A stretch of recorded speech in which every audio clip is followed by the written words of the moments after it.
Good evening, Who Dat Nation, and happy Wednesday to our Bayou Blitz family. Happy 2024 Wednesday. I hope everybody had a terrific and most importantly, safe new year. And here we are. I'm Bob Rose. This is Brendan Boylan. We are your Bayou Blitz podcast, and we're going to help you kick off your 2024 3 days late into the new year, but the first Saints podcast you've all heard this year. I know that to be true, right? Right? Right. Right. Brendan Boylan, how are you tonight, sir? I'm good. Hopefully you are. Had a little bit of Saints news pop up right before we got Yep. on. So let's go ahead and dive into that. I hope you had a safe and healthy new year. I hope all of you watching, listening did as well. And so hopefully you took some Bob and I's advice about being safe on your New Year's before we went out. Unfortunately, I know just like here, I'm sure you guys had some things hit the news on New Year's as well. That was unfortunate. So hopefully Yeah. everybody safe, sound, and happy. But let's talk about the New Orleans Saints and some happy news, some good news. I love more than anything, Bob, small school kids who get their opportunities. You know that. Our loyal viewership knows that. And another small school kid got in the news for the Saints today, and that is Rashid Shaheed being named to the Pro Bowl as a return specialist for the New Orleans Saints. So congratulations, Rashid. What an honor. However, that was the only New Orleans Saint to get named to the Pro Bowl. Bob, we knew this kid was special. Going back to last training camp, going into last season, and I mean, shoot, it only took 2 plays for everybody to know his name, right? The first time he touched football, both going to the house. So we knew this kid was special. Knew that he was one of those guys where you had to hold your breath anytime you touched the football because you never knew it was going to happen. You're on the edge of your seat. I've had some of those moments this year, maybe not as many as a lot of us were hoping, perhaps, because the offense as a whole is not what we were hoping. But he's making a big difference in the return game. He's ranking towards the top in punt return yards, kick return yards, and that's what lands him here in the Pro Bowl. So what are your initial thoughts and reactions to Rashid Shaheed making the Pro Bowl? Yeah, folks, I'm thrilled. I love watching Rashid Shaheed play football. Like Brendan said, we knew that he could be something special clear back in training camp last year as an undrafted rookie, when nobody really heard of him. Once he stepped out on that football field, I mean, he has blazing speed. He's a jitterbug. He looks like a video game, character in the open field with the ball in his hands. And then sure enough, like Brendan said, when he finally got to see the field in an NFL regular season game, he made his impact felt immediately. So first, if folks check out my article. That's why we were a little late logging on tonight. Check out my article about Rashid Shaheed and his first Pro Bowl berth on the Saints News Network. It just published. We just dropped it right before we came on the air. Rashid averaging over 14 yards per punt return. Of course, he had that 76-yard punt return touchdown against the Green Bay Packers back in Week 3, and has come extremely close to breaking several more. He has averaged over 10 yards per punt return in 8 or 9 games this year, and is just consistently is able to flip field position for the New Orleans Saints. Now, the offense, more often than not, especially in the first half of the year, was unable to take advantage of that. But Rashid Shaheed is doing his part, and I'm so very happy for him. And I still believe we've only seen the tip of the iceberg of what this young man can do as both a kick returner and a wide receiver. I still believe that he's underutilized, in that capacity. Everybody knows about his deep speed, but he's also, as I pointed out several times, even last year. He doesn't get the credit he deserves for being such a precise route runner. And you get that ball to him on short passes, short, quick passes, and just watch him go to work. He is a yards after catch, a yak demon. And I think if the team uses him more in that capacity as well, he's bound to break a few more long plays on pass receptions as well. And remember, this was a guy who took the job of Deontay Harris previously. This was a guy that, Hardy got hurt. and somebody had to fill his shoes. But remember how highly we were speaking of Deontay Hardy. Remember Deontay Hardy made a Pro Bowl himself as a return man, and we were talking about how well he was developing as a route runner and a potential receiving threat. And Shaheed took what we thought was a really interesting and young prospect and pushed him out of the way and blew through the doors of the Saints facility and the Superdome and what could happen. And Hardy's having a good year up in Buffalo, and I think that's a good fit for him. But Shaheed really took a lot of us by surprise. And I think that goes without saying. Anytime you can take the job of a former Pro Bowler and in the following year, your first year as the guy, make the Pro Bowl yourself. I mean, tip of the cap to you, Rashid Shaheed. What an honor. But as I mentioned, the only Saint to make the Pro Bowl, which always opens up the conversation for what, Bob? Who got snubbed? Right, that's always a fun game to play. Who got snubbed? Now, on the offensive side of the ball, there's only two names for me that come to mind. And I think, with that nod of your head, I think we're on the same page. The only two names that would be in consideration. And frankly, Bob, I don't think they were snubbed. I think they were correctly left off the Pro Bowl roster. And that is Chris Olave and Alvin Kamara. Are we in agreement there? Full agreement? Yeah, absolutely. Absolutely. And listen, let's call a spade a spade. The NFL Pro Bowl is a popularity contest more than anything else. So I would not have been surprised, if Alvin Kamara would have been included in that list. Chris Olave, his numbers are near Pro Bowl quality, but as we say on this show, and as Alan Ulrich and I point out on Under the Dome every Tuesday, and I've written about as well, and I love Chris Olave, don't get me wrong, but he doesn't make those plays that elite receivers make. He hasn't taken that next step yet. I agree with you. And Alvin Kamara has had some nice numbers, but not off the charts. I don't have a problem with either one of those guys being left off of the Pro Bowl roster. And remember too, folks, that there are going to be a lot of players for both the AFC and NFC, that got voted onto the Pro Bowl, that back out either because of injuries or frankly just not interested in playing. So so we'll see other New Orleans Saints participate in the Pro Bowl games, as they like to call it now. But I think it's the ultimate honor. Well, the ultimate honor is an All-Pro bid, because that's voted on by your peers. But to get voted onto the initial Pro Bowl roster as Shaheed did, really, and again, since it's such a popularity contest, and he's not a nationally known commodity, I think that just makes his achievements all the better.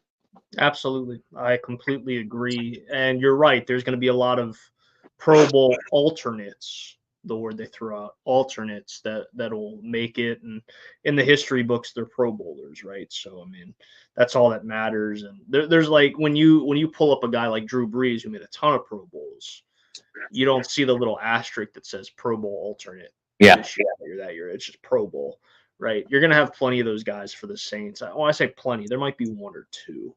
So let's flip it on the defensive side of the ball. Guys that we're used to seeing in the Pro Bowl, like Cameron Jordan, he's not even going to be an alternate this year. Let's just, like you said, let's call a spade a spade. The few that surprised me, snubs. Well, frankly, one of them is snubbed every single year. It is disrespectful. Is Demario Davis, a guy who is playing fantastic football at his age, 34 years old, if I'm right, playing terrific football yet again, the clear leader of the New Orleans Saints, not just defensively, but he's the leader of the team all around, and he's playing terrific, one of the best linebackers in the game. And when you watch these broadcasts and you hear these guys sing his praise, guys like Greg Olson, who played against him, guys like Jonathan Vilma, who was literally in his spot before just a few years before he came to New Orleans. When you hear those type of praises, you know that amongst the NFL fraternity, that he's highly respected. Unfortunately, because like you said, it's a popularity contest. The fans might not know DeMario Davis on a national scale because the Saints haven't made the playoffs. The Saints haven't been a relevant team the last 3 years. That probably has something to do with it. The other one, or two really, the other one that shocks me is because of popularity contest, and he's had an average to above average season, maybe depending on who you ask, is Tyrann Mathieu. Just a name a lot of people know. He's had a decent year. The interception numbers are there for his position. Little surprised he didn't squeak his way in. And then again, it's New Orleans. They're not household or national names. I look at guys like Alontae Taylor, who had a really good year. I look at a guy like Paulson Adebo, who had a really good year, and I go, not snubbed, probably don't deserve to be on that spot, but hopefully they got some sort of consideration, or might get some consideration when there are alternates, depending on how many there are. Am I forgetting anyone on your list, Bob? No, but I'll tell you, the player that had the best Pro Bowl caliber season to me for the New Orleans Saints has been Paulson Adebo. Now, not so much the last 2 weeks. Adebo and that entire trio of cornerbacks, him, Taylor, and Yodum has struggled. But up until that point, I'd argue that Paulson Adebo has been the overall team MVP for the New Orleans Saints this season. So I'm disappointed to not see him get that initial Pro Bowl recognition. As far as DeMario Davis, let's face facts. The NFC is loaded with top quality off-ball linebackers. Fred Warner, Bobby Wagner, Levante David, and DeMario Davis are your top four in no particular order. Now, obviously Fred Warner, who's having another fantastic season. He made the Pro Bowl. I believe he was the top vote getter at the position. And if I'm not mistaken, I only scrolled past the list real quick when I was doing my Shaheed piece.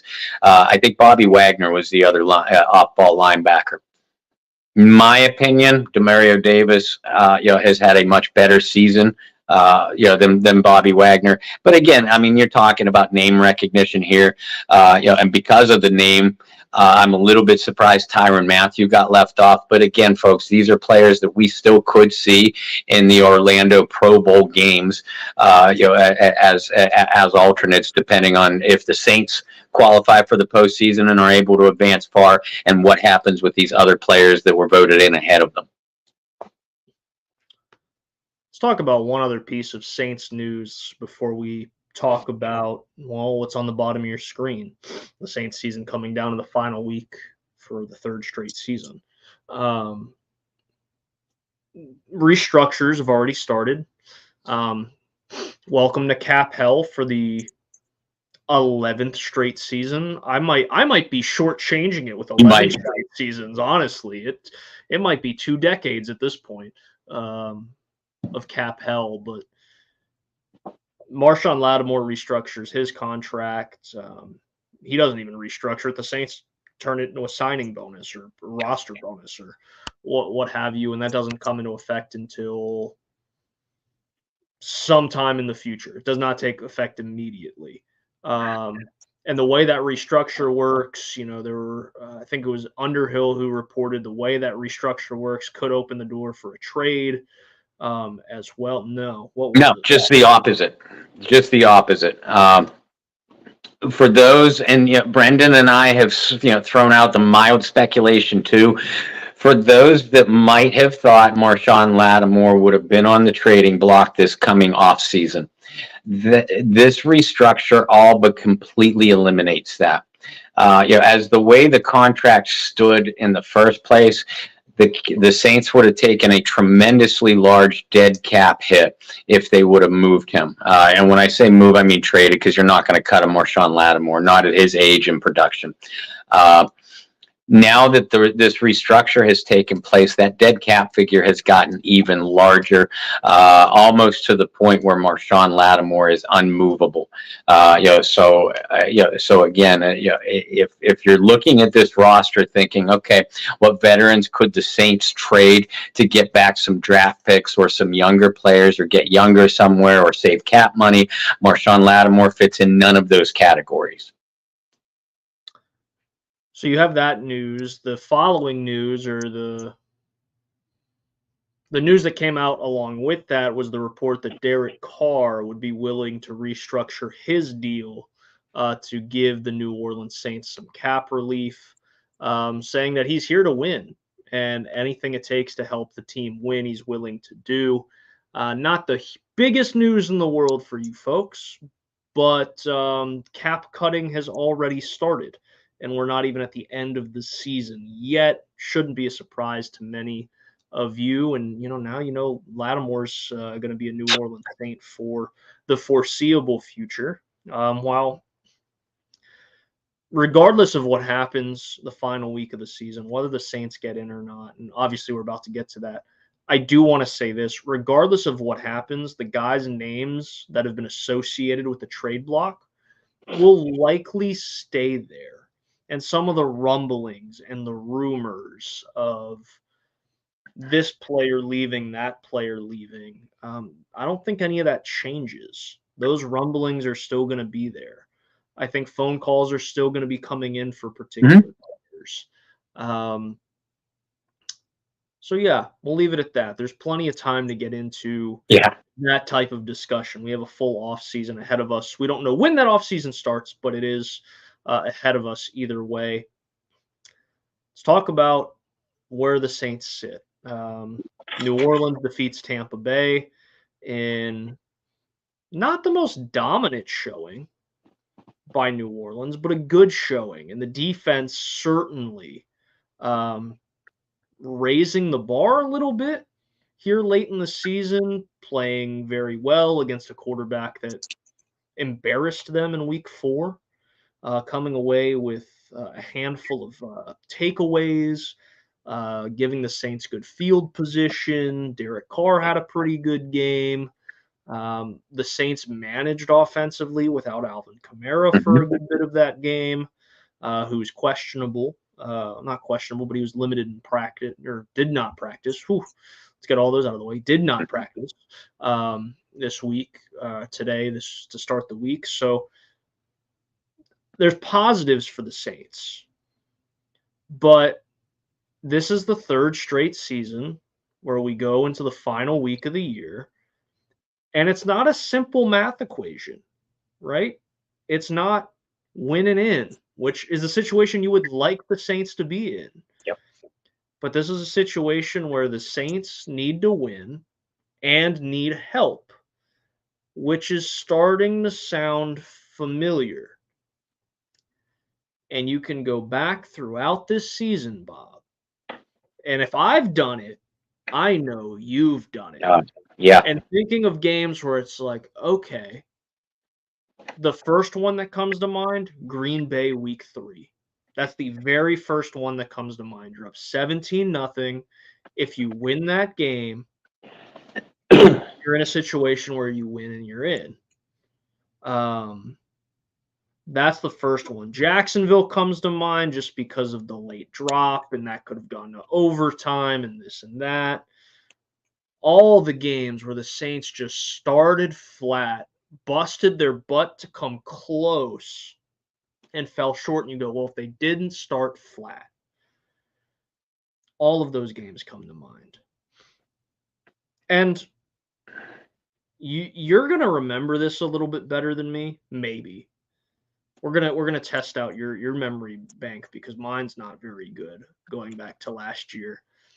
But the Saints scored on their opening drive against Tampa, a touchdown on their opening drive for the first time all season.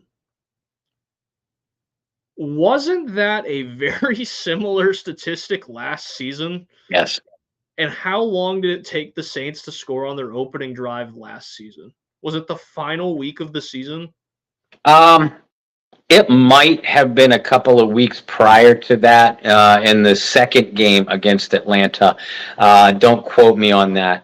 Other than that, I am pretty positive that the Saints in the season finale against Carolina did get into the end zone on their opening possession and then literally went into the locker room and didn't come back out. So yeah, it was a very similar and eerily similar statistic. And the numbers were the same on opening drives the year before that. 2021, Sean Payton's last year with the team. So, this is a recurring chapter, almost like the movie Groundhog Day for this team. Not just we're starting to see a theme here. It's not just coming down to the last season. It's not scoring on your opening drives. It's quarterbacks getting hurt has happened a lot over the last 3 years. There's a lot of eeriness to all of it.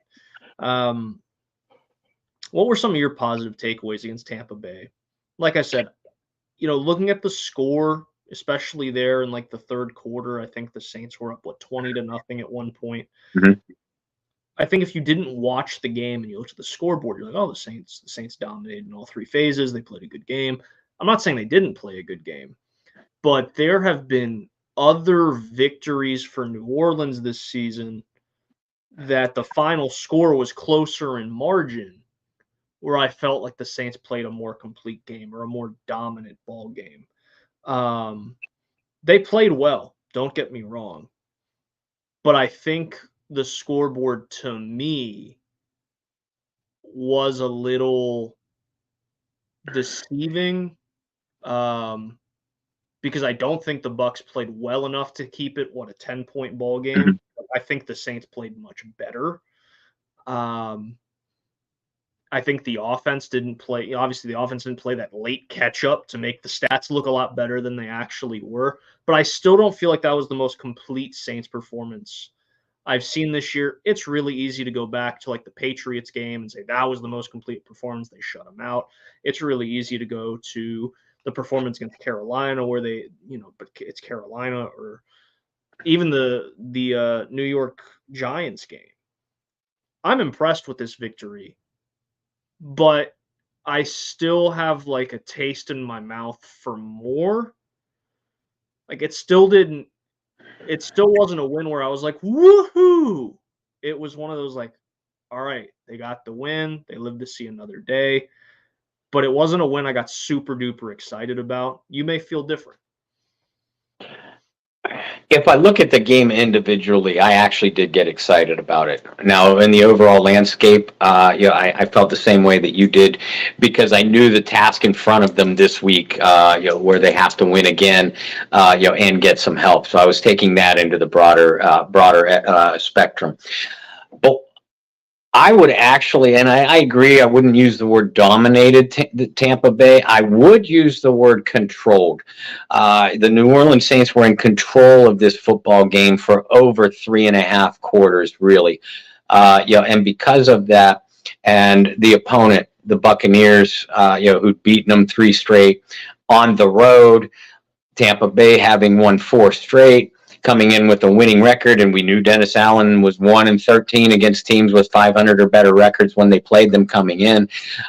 Because of all that and what you said before and what we've yelled about all season, coming out flat against in so many big games and so many key moments, and so against so many evenly matched teams, they didn't do any of that. They came out very motivated, very focused. Which is the number one thing that stood out to me. The offensive game plan was efficient and efficiently operated. Attacked the middle of the field. I love that. Offensive line gave exemplary pass protection. The one sack of Derek Carr was when he rolled out of bounds, and I still can't figure out what was going through his head on that one. But other than that, Derek threw the ball efficiently, decisively. Defensively, they dominated the trenches. That front seven and their performance just stood out in a massive way to me. They got the turnovers. They eliminated the running game altogether, and they pressured and hurried Baker Mayfield. Special teams. They outplayed the Bucks on special teams. Kick coverage. Shaheed, our Pro Bowler, had a couple nice kick returns to flip field position. Complementary football. Zach Bond, big game. Jawan Johnson, big game. Adam Prentice, a couple of big plays. For all those reasons, I would say that this is the most impressive win of Dennis Allen's 2-year Saints tenure. Most impressive, and that's high praise from Bob, who's been really critical of the Dennis Allen tenure. Yeah, I think in aspects it was impressive. I think the point you made is important. I think the win in my head or other people's heads, it might be diluted a little bit because well, if this win came in week 4, maybe I'm jumping up and down. Maybe I'm really excited. But knowing even beating Tampa Bay in that fashion, well, the Saints still have to win week 18. And they need help, right? So I want to get into that. The Saints need help this week. And it doesn't look good. Like it's not super pretty. It's not one of those need helps where it's like, oh, the Niners are playing Carolina, or it's nothing like that. Like it is if you're a betting man, you're taking the underdog in like every game for this to happen. So you know how I love metaphor, so I'm going to use this. It's help like the passengers on the Titanic needed help when they were counting lifeboats. Perfect. That's what kind of help the Saints need. So I'm going to take the easiest way. Bob's going to tell you guys the more difficult way. And we're both going to try. We're going to play a little game of, what's the old salesman thing? Like, sell me this pen, right? We're going to sell you guys on how it could actually happen. Good luck to us. The easiest way. The Saints win the NFC South. All right, that is the easiest way in.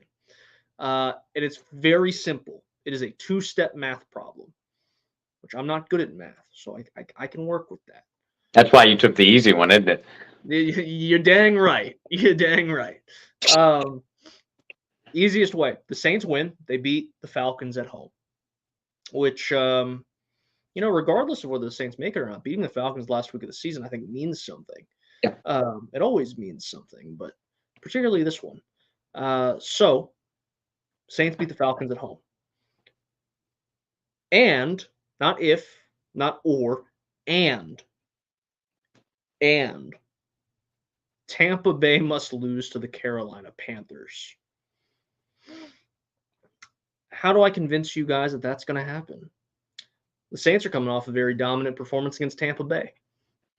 They're playing at home in the Superdome against a bitter rival that embarrassed them the last time out. Saints have something to play for. They're playing for the playoffs. They're playing for pride. And they're playing for a winning record. All things that are important. Bob and I joked about this, I think, 2 weeks ago as well. This is probably going to be Jimmy Graham's last NFL game and last game in the Superdome. Look up his history against the Atlanta Falcons if you guys are curious. He has a really good career against Atlanta. Very good career against Atlanta. He's going to want to go out with a bang or a slam dunk. I think the Saints can win the game. There's a lot of uncertainty in Atlanta with Arthur Smith. There's a lot of uncertainty at quarterback because all of a sudden they don't have one. I thought that was weird too, to go to Heineke for a couple games, to go back to Ritter, to go back to Heineke. Like, that's weird.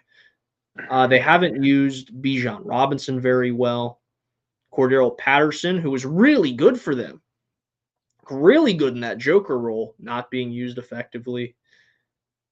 I think the Saints can win this football game. I've thought the Saints could win a lot of football games this year, but I really do think they could win this football game. And I think they have a lot to play for. And as much as some of you don't want to hear this, like, Derek Carr's numbers over the last, and I know some of them are garbage time numbers in losses, But Derek Carr's numbers over the last 4 or 5 weeks are a hell of a lot better than they were, which tells me he's settling in. He's growing chemistry with the receivers. Yes, the offensive line's beat up, but maybe the tides are turning for the good in Derek Carr, at least enough to be productive when you football games. That's the type of thing. Now, the other side of that coin, the more difficult side of that coin, is Tampa Bay losing to Carolina. Well, Tampa's coming off a really bad week. There's some health questions for Baker Mayfield. I don't think there's a doubt in my mind he's going to play if he can. Carolina has something to play for as well in terms of pride. They've been terrible this year. Their interim head coach is likely to be let go at the end of the year or revert back to a special teams role, which would be weird because it's weird to have dirty laundry on your staff. And what I mean by that is when a new head coach comes in, to have pieces from the old staff still there is weird. So they want their interim head coach to go out on a high note. David Tepper is an idiot. Yeah. We'll just talk about that real quick this week. I don't care that you're a billionaire. You can't pour drinks on people's heads from your box suite. You're just not a good person. I'll just go out and say it. I'm in Charlotte, David. If you have something you want to say to me, find me in Charlotte. But you're not a good person. You're doing the Bob Rose call out. I like it. You're not a good person. You haven't done anything good for this city. I don't care that you've brought concerts here. I don't care that you brought Lionel Messi here. You're not good for the city. Go away. That's me talking as someone who lives here, not a sports fan. You're a terrible person.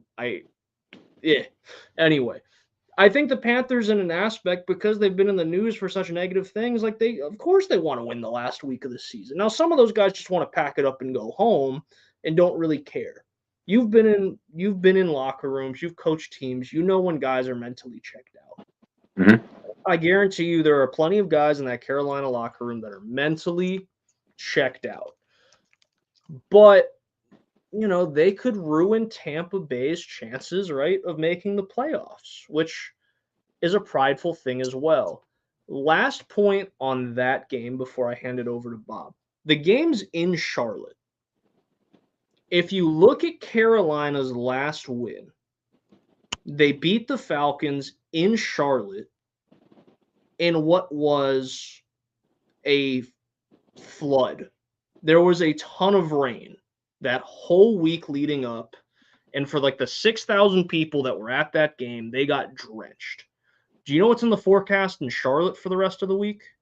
A downpour of rain. Wow. Which may play into the hands and the benefit of the Panthers, because what is one thing Tampa Bay has not done well this year? Run the football. What is one thing the Panthers have done? Can you even say decently this year? They have two backs in Chuba Hubbard and Miles Sanders that can run the football. Maybe not well, maybe not effectively, but enough there to feel confident. That's my pitch to you guys on Carolina can win this game. The Saints can win this game. Do I find it likely? No. Can it happen? What's the saying? So you're telling me there's a chance, right? You gotta be bullied in this situation. There's a chance. And with that, Bob, the more difficult way for the Saints to get it. Well, yeah, and before I get into that one, as you pointed out, you're dealing with a banged up Baker Mayfield and a Carolina pass rush who can get after the passer. They have pieces there, and this is a Panthers team that lost to Tampa Bay by a close 21-18 score 4 or 5 weeks ago too. So remember that. So I agree. That's not only the easiest, the simplest path for the Saints to get to the playoffs. It's the most ideal because you go in as the number 4 seed. You're guaranteed one home playoff game, et cetera, et cetera. The more difficult and far more complicated route for the Saints is the wild card berth. They are still in play for the number 7 seed in the NFC. To do so, they would have to either win or tie the Atlanta Falcons. I hate to use the word tie, but it is in there. Win or tie the Atlanta Falcons, and the Seattle Seahawks must lose at the 4-12 Arizona Cardinals, and the Green Bay Packers must lose at the 7-9 Chicago Bears.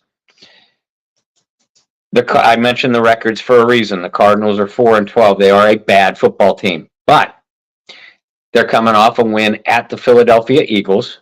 They have beaten the Dallas Cowboys earlier this year, and within the last month, they went up to Pittsburgh. Granted, not a good Steelers team, but Pittsburgh's still a tough place to play. They went to Pittsburgh and won there too. So the Arizona Cardinals quite clearly have not folded in their tents. You're also playing a home game to end the season, which for a team that's mathematically eliminated from the playoffs, playing on the road makes it even more likely that you're going to have several more players check out mentally, perhaps even physically. That, and you got a guy like Kyler Murray, running around, loves to make plays with his legs, loves to play that playground football. Maybe that gives Pete Carroll defense problems. I don't know. We shall see. As far as the Packers go, the Packers are coming off a resounding win at the Minnesota Vikings, but now they're going on the road for a second straight week. However, that road opponent is the Chicago Bears. The Packers had beaten the Bears, in 9 straight times. The Packers have beaten the Bears in Chicago 13 out of the last 14 times they've met. The Packers have a 26-4 record against the Bears since 2009. But the Chicago Bears also have not folded in their playoff tents. I don't know if they're mathematically eliminated yet or not. I know going into last week they were still alive. They have Justin Fields back. They soundly beat an Atlanta Falcons squad who's still in the playoff race last week. Fields making plays with his legs. The offense seems to be coming together. Matt Eberflus, the head coach of the Bears, he's been given several votes of confidence by not only the ownership, but the players quite clearly love him. If the players love him, they're going to play for him. So maybe, just maybe, the Chicago Bears are due to beat the Green Bay Packers. Again, they're hosting them in Chicago. That, despite the history that I just gave you, that does mean something. These Bears would love nothing more. Bears Packers are like our version of Saints Falcons. The Bears would love nothing more than to keep Green Bay out of the playoffs, and handing the Packers a loss would do exactly that. There's my case. When you talked about the Bears and playing for their coach, it being in Chicago, for some of you guys that stay a little bit more local with your NFL, you watch the NFC South, the Saints, the NFC South, and maybe that's really about it. Go check out the Bears fans' reactions last week with Chicago and the chance for "We Want Fields." Because there's that whole thing, right? The Bears clinched the number 1 pick because of the Panthers record in that trade when the Panthers traded up to draft Bryce Young last year. So the Bears have the number 1 pick, which a lot of this season, and I don't necessarily agree with it after watching the college football season, but a lot of people that say, well, Caleb Williams is the unanimous number 1 pick. Not so fast. Justin Fields has played really well over the back half of the season and has the support of the fans, his receivers. I believe DJ Moore came out and said that he has a really good relationship with not just Justin Fields, but Marvin Harrison Jr., who's projected to be a top 5 pick. So maybe the Bears trade back and give Fields another weapon. Fields has a lot to prove to that organization. Sure. Right? This week in particular, he's playing for his life. as a Chicago Bear. And if he wants to be there, he's going to give them the absolute best they can. It's a rivalry game. Anything can happen. Arizona's been a little bit of a different team with Kyler Murray. To your point, Bob, they've played better. They're not a good football team, but they've been more entertaining and they've played better. So definitely things to watch out for. But with the last 10, 15 minutes here, let's talk about the Saints. Let's talk about the Falcons, the bitter rivalry. And another final week of the season clash between these two teams. It's in the Superdome this time. So, Bob, I want to open up with this. The Saints coming off of a good victory, right? Saints coming off of a divisional win. They're playing for their playoff lives. What type of motivation? And Jawan Johnson was on, was it NFL Network or ESPN? He was on something this week. And when they asked him about the game, he said at the end of the day, like, we just gotta hit him in the mouth. Right? They got a job to finish, regardless of who they're playing, and even more so because it's an NFC South opponent and a bitter rival. They have to come out and punch him in the mouth. Mm-hmm. What added motivation do you think the Saints have, knowing that they could make the playoffs with a win against their bitter rival? And to flip it, what kind of motivation does Atlanta have, knowing they could knock the Saints out of the playoffs with a win in Week 18?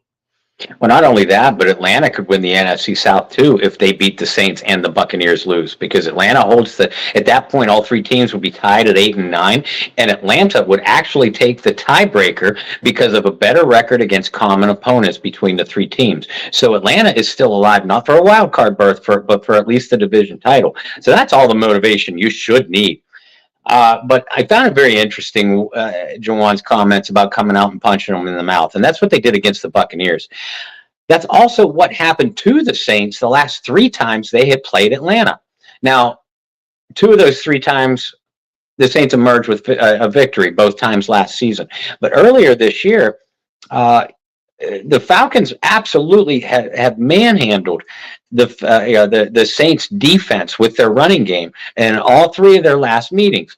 Atlanta has averaged 220 yards on the ground, 5.6 per carry, and all 5 of their offensive touchdowns. Yeah, it's only been 5, but still, all 5 of their offensive touchdowns in those 3 games have come on the ground. So there's no secret that Atlanta not only wants to run the ball, Atlanta needs to run the ball. The Saints' run defense, it was putrid against the Rams and has been so most of the year.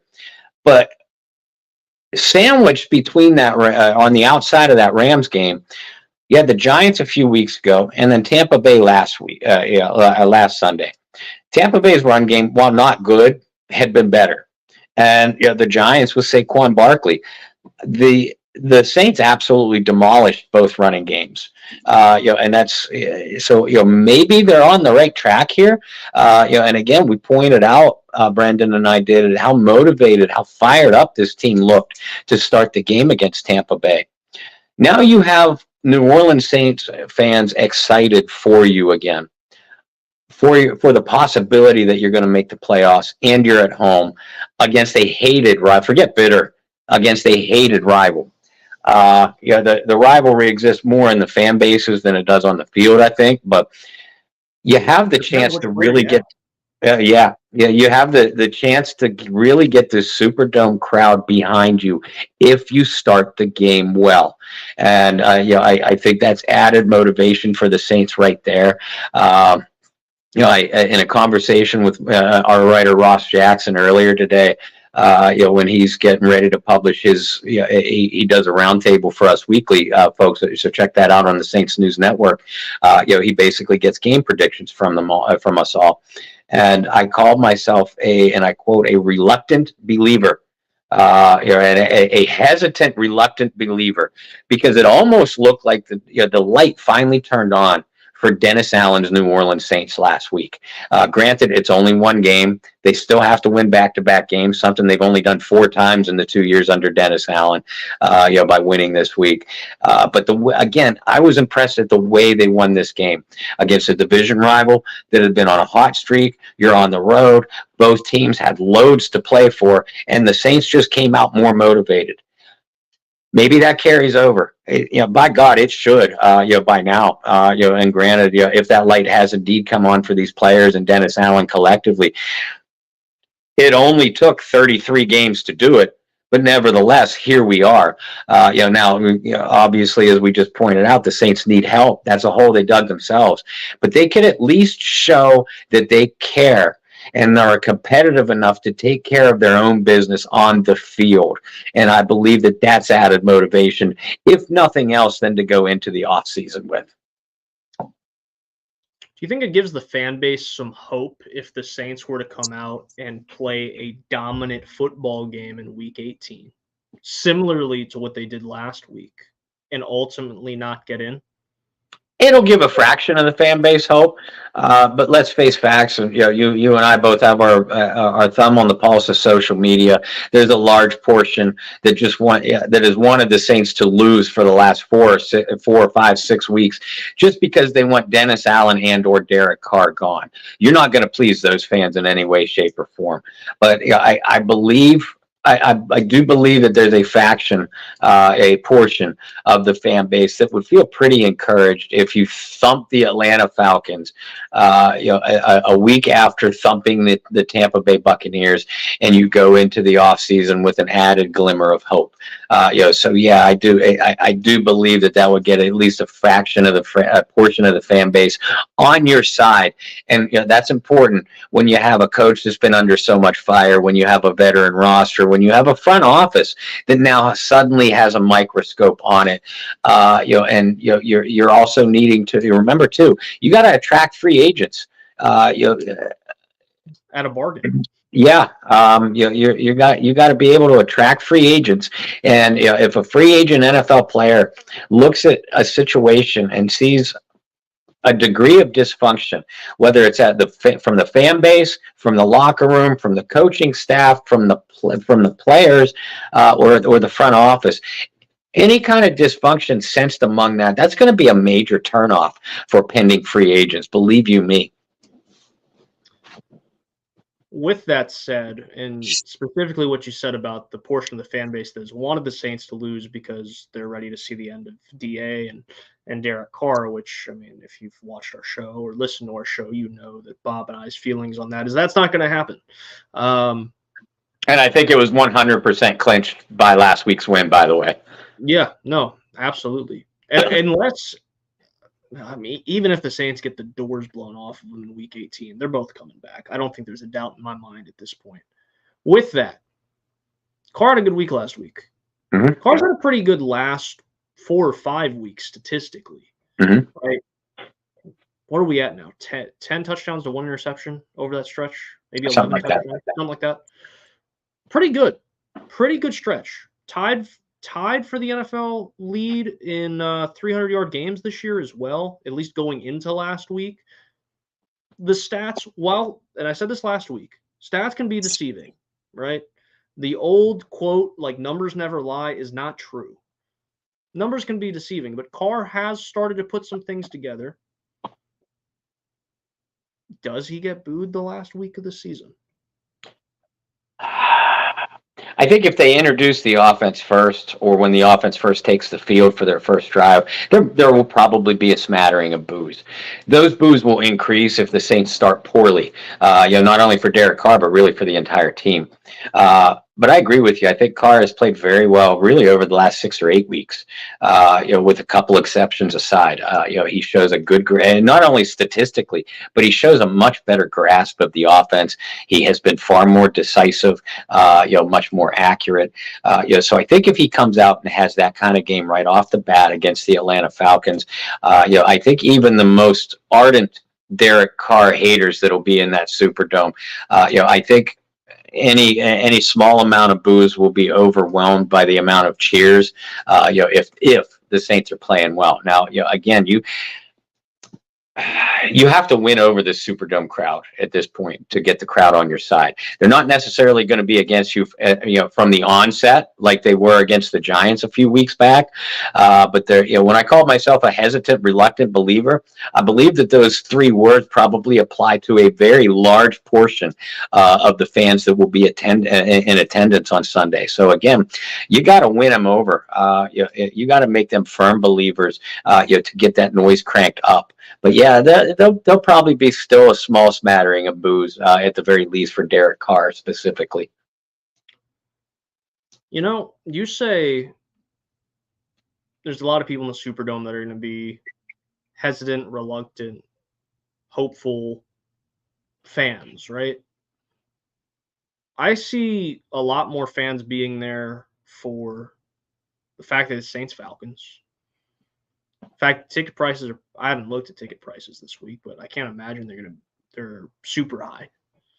And finally, the fact the Saints could make and that being the last one, is there are people that still think the Saints could make the playoffs. And Sure. I really do believe that there is a shot. And this is going to sound silly, you guys might be like, haha, good one, Brendan. But if you ask me right now, I really do think the odds are 50-50. I have faith the Panthers can win that football game. I really do. I have faith the Saints can win the football game. I have faith the Bears can win the football game. Arizona, I'm a little hesitant on. But there's a couple situations where, I believe it can happen. Mm-hmm. And maybe that's me being the hesitant, reluctant believer type. Now, I firmly believe if the Saints get in, I don't see it being a very long stay in the postseason by any means. But I still think they can get in. And I think that would show something and give some fans some hope and joy and whatever going into next season as well, especially with the question marks. The last question I want to ask you, we'll save Daughter Drop for the pregame show on Sunday. But I want to ask you this, because Alvin Kamara did not practice today. It's been a long time since we've seen Kendre Miller. And I believe you wrote about this already this week as well. You said Kendre Miller needs to come up big for the Saints. Yep. How much Kendre Miller do you believe we will actually see in Week 18? Asking you today. I will ask you the same question on Sunday, but asking you today on Wednesday night, how much Kendre Miller do you realistically think you'll see? Yeah, because it will probably be an entirely different answer on Sunday, because right now it's only speculative. I do believe Kendre Miller will play. Both Brendan and I were surprised by the fact that he was not activated, that he was among the inactives on Sunday against Tampa Bay, because we've been hearing for the last 2 weeks, against the Rams the week before and then against Tampa Bay, that Kendre was progressing and he looked good to go. Well, now he needs to be good to go, because we haven't heard the exact specification on not the severity of Alvin Kamara's ankle injury, but the location of it. But the initial reports were that it was a high ankle sprain. Those are dreaded. That's a dreaded phrase for any athlete, but especially a football player, especially a skill position football player. High ankle injury is what kept Kendre Miller out for the last 7 weeks. It's what kept Marshawn Lattimore out for the last 6 weeks. So, and I said this multiple times in interviews yesterday. You would certainly expect the Saints to be very coy, and a little bit underhanded with the news about Alvin Kamara this week. But the reality is this: if he practices at all, and I don't think he will, it'll be very limited. But again, this is where the Saints are going to be coy. They'll probably list him, even if he's not going to be able to go. And this is just speculation on my part, but even if he's not going to be able to play, on Friday's injury report, when they usually list the outs, Alvin Kamara will be listed as a game time decision, and we may not hear anything until right before the inactives are announced. I don't believe Alvin Kamara is going to play. If the injury is the nature that I think it is, I don't think he's going to be able to go. If he is, he's only going to be a fraction of his usual self.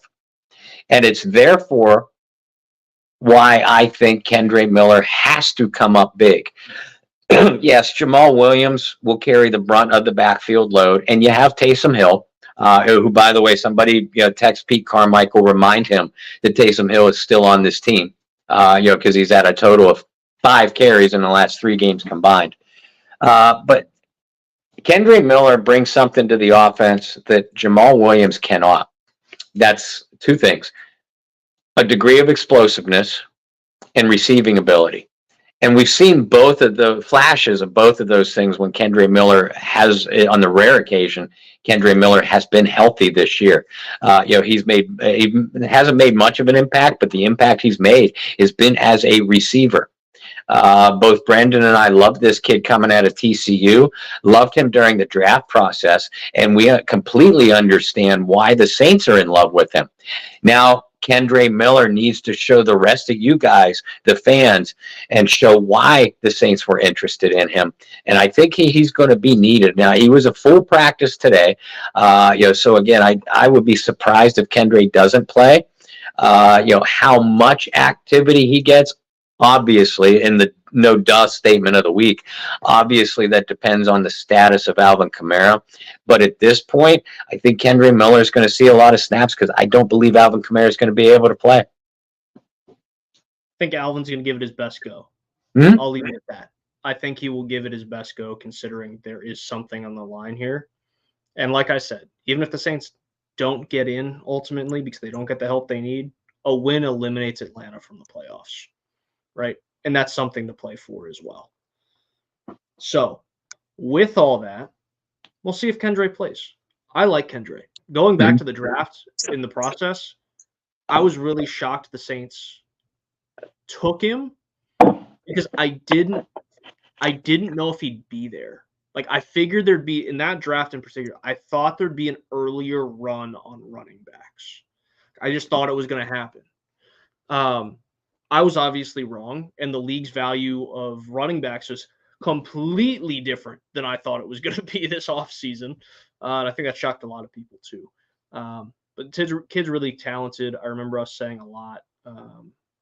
Didn't get a lot of opportunity at TCU to catch the ball out of the backfield, but when he did, showed what he was capable of. And we saw some flashes this year already with Kendre Miller. I'm curious to see how they incorporate him moving forward. And to your final note there on Taysom Hill, it has been nice to see Jamal Williams get some carries and get some go. Yes. But there's got to be a way to be able to have both and not just one or the other. But, who am I? I'm not an offensive coordinator. I don't know. With that, Bob, you have articles coming out throughout the remainder of the week. You've already had some wonderful work through this week, including that piece on Kendre Miller. So you guys go check that out if you're curious a little bit more on what Kendre Miller can offer and should offer, and what we hope he offers on Sunday, along with a little bit of a write-up. And I saw Libby asked it there, who made the Pro Bowl. So Rashid Shaheed made the Pro Bowl. So go ahead and read Bob's article on that as well. Bob, where can people keep up with you and all of your work with the Saints News Network throughout the rest of this week and potentially the playoffs? Yeah, folks, and again, check out those articles along with some nice pieces from John Hendricks so far this week.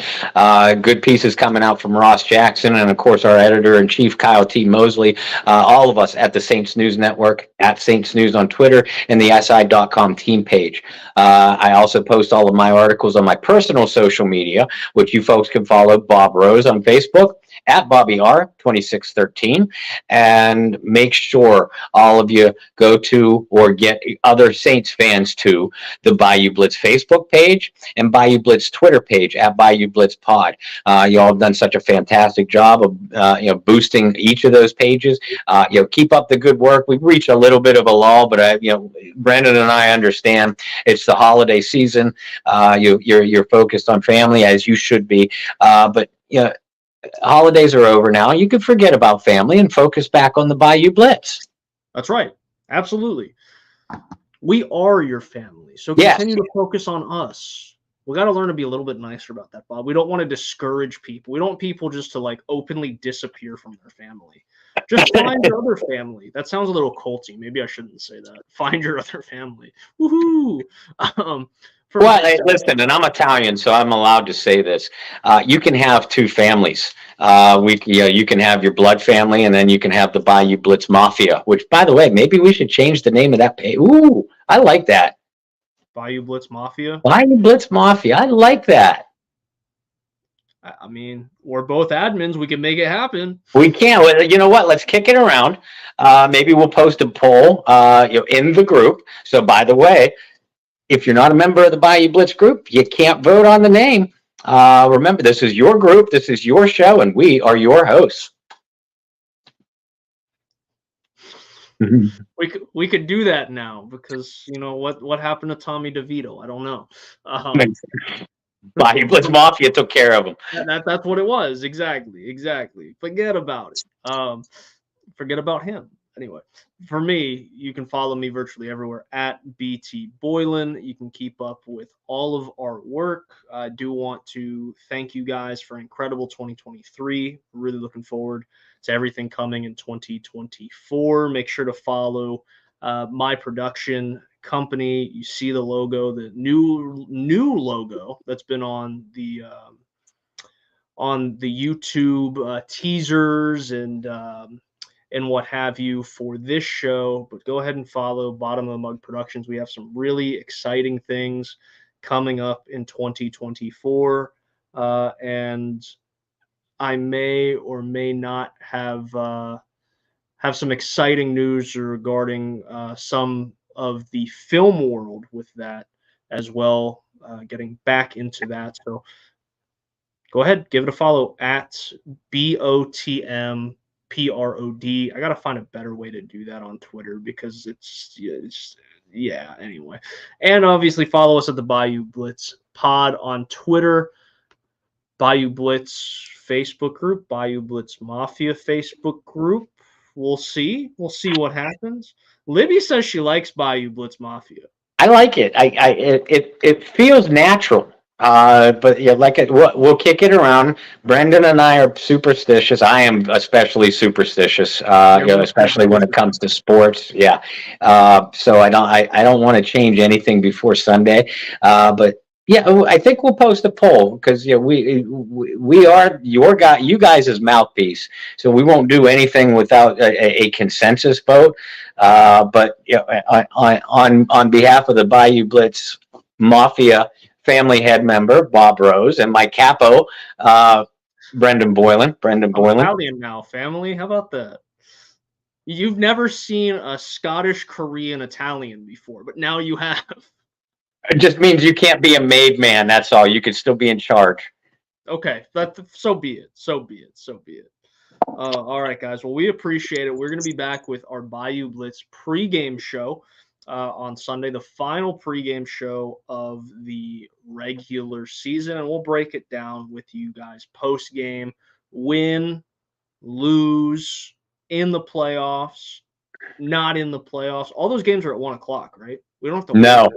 No. Actually, as far as games that interest Saints and Saints fans, the Saints play at 1. Everybody else is 1 Eastern time. The Saints have the early kickoff. Everybody else has the late afternoon kickoff. So how about we do this? Up to you, Bob. We'll pitch it out. We'll throw that poll out there too. We can do our post game as soon as the Saints game ends, or we could do a post game after the midday games end. That way we know what is going on with the Saints at that point. Or we can do both.